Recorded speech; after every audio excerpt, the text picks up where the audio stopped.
Welcome back, everybody. My name is Ryan Blosser, and I'm with Shenandoah Permaculture Institute, and we're doing a couple of videos now about raising vegetables in small spaces. And today I want to highlight my mixture for making my own compost. It's a lot cheaper. My own potting soil. It's a lot cheaper than going and buying potting soil.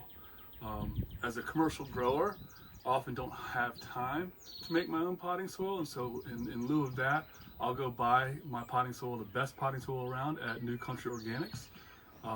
Right now, you can order from them and pick it up, and they'll put it in your vehicle for you. So no need to go into the store. But in lieu of that, you can do the same, make really high quality potting soil with just a couple ingredients. My ingredients, I always start with compost. You can buy bag compost or order truckloads, depending on your situation and where you have space to leave it. And you always start with 3 parts compost. So I'm going to consider that 5-gallon bucket as my 3 parts of compost in my potting soil mix. Next, I want 2 parts of this stuff. Peat moss.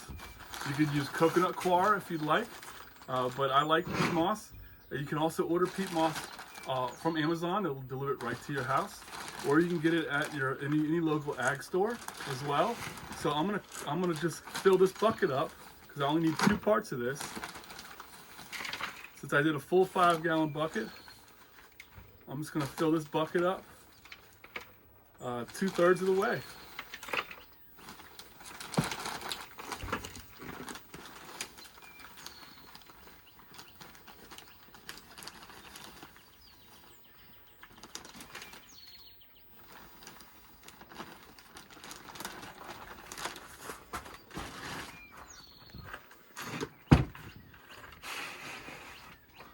That looks about right, so I'll dump that in there.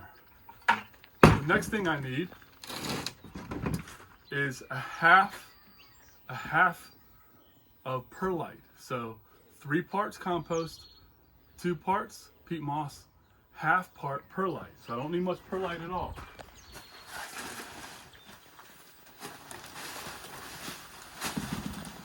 Make sure when working with perlite, if you're indoors, you wet it first and put a mask on. This is already wetted from the rain last night.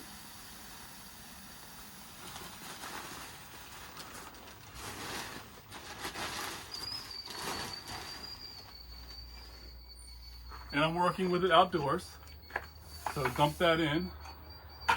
Once I get my perlite in, I like to go ahead and get that covered and mixed in.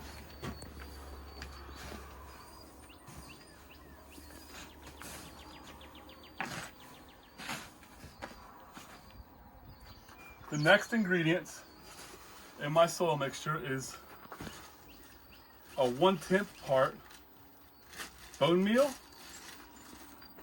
And so I just fill a really small amount of this bucket up with it.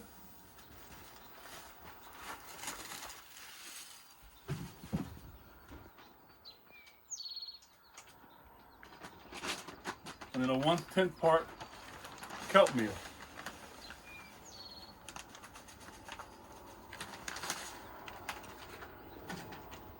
So when I say 1/10 part, I'm just barely putting a little bit of that in there.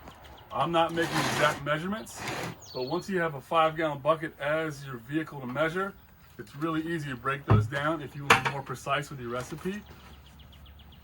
I tend to not worry too much about precision in my potting soil recipe. The plants do all right. Once you get it in there, you want to make sure it's got plenty of moisture in your bin, and then mix it up really well. You can mix this up in a wheelbarrow or a plastic bin like I'm doing. And this is what it looks like when you're finished. The recipe, one more time, is 3 parts compost, 2 parts peat moss, a 1/2 part perlite. You could also use vermiculite instead of perlite, 1/10 part bone meal, and 1/10 part kelp meal. It's foolproof potting soil for vegetable starts. And that's it. I hope this recipe helps some folks, and I hear about all kinds of great vegetable gardens happening this summer.